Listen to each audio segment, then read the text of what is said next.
Perfect. Thank you. Well, thanks for having me. I appreciate it. We have talked a lot about how to really manage this transition for our team because though we do work with a blended team, we are about almost 600 corporate full-time employees, and then at any given time 12 to 1600 freelancers on our platform who work back directly with us.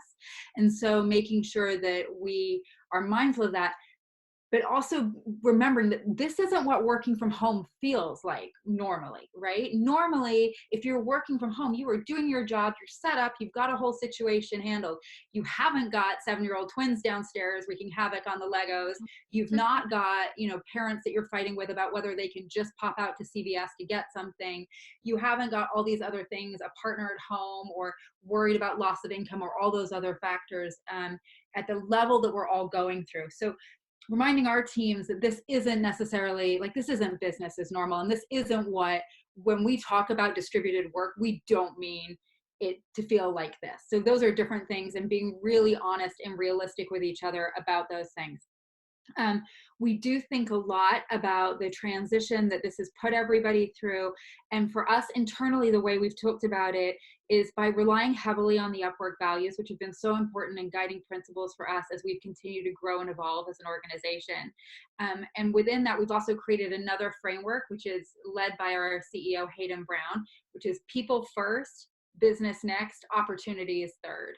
And really understanding that when we think about the people, we think about the communities with whom we work, we think about our employees, we think about our freelancers, we think about our clients, and the business, and keeping the sustainability for the platform working, creating opportunity for people to find one another faster, hopefully releasing payments earlier.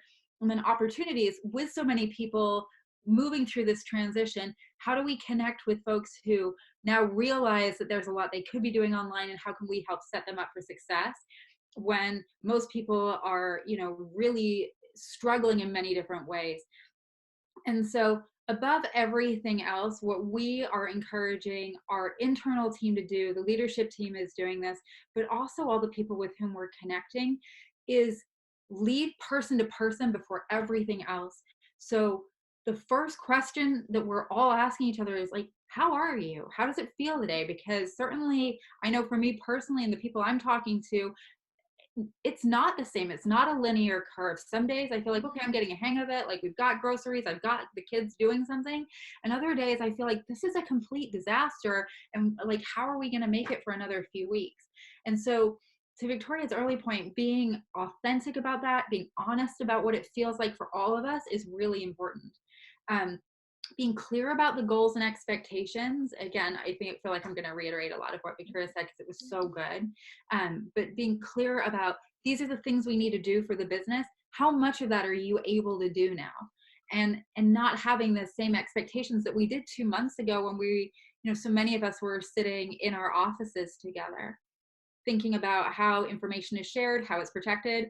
I know for like, certainly at Upwork, there's been a little bit of a swirl with all the news about like the Zoom bombing and people just logging into Zoom meetings. So I'm sure many companies are thinking through how to do a better job around that. Ensuring people have the tools and resources they need is continually critical. And then how do people stay in touch? What does that mean? What do they need? And so for us, we're, like Victoria, sending out standard updates every week. Our workplace team and our internal comms have been leading the charge there. Our CEO has continued to up her communication, not just in the same format. We are doing more, we're doing emails, we're doing more internal messaging, but we're also doing videos and opportunities for connection. Excuse me. We've continued also to build in moments of connection that are not related specifically to business.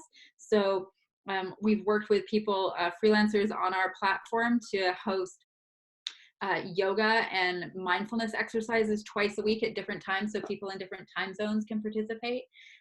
We're trying really hard to foster that sense of community and engagement.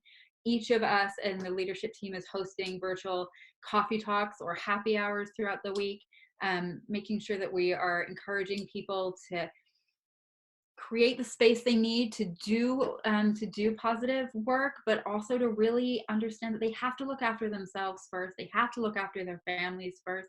And if there's a trade-off to be made, the trade-off should be for your wellness and the health and safety of your family.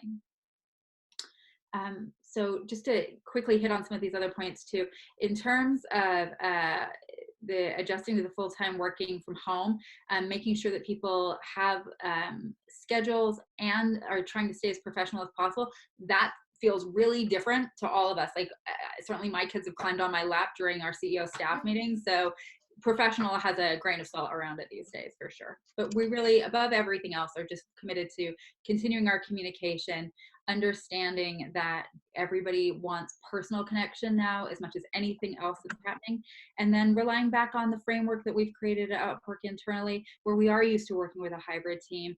We do understand that these things feel challenging and that it's a time for us to really be leaders and connect as much as we can with the community. So that's it for us. Wow,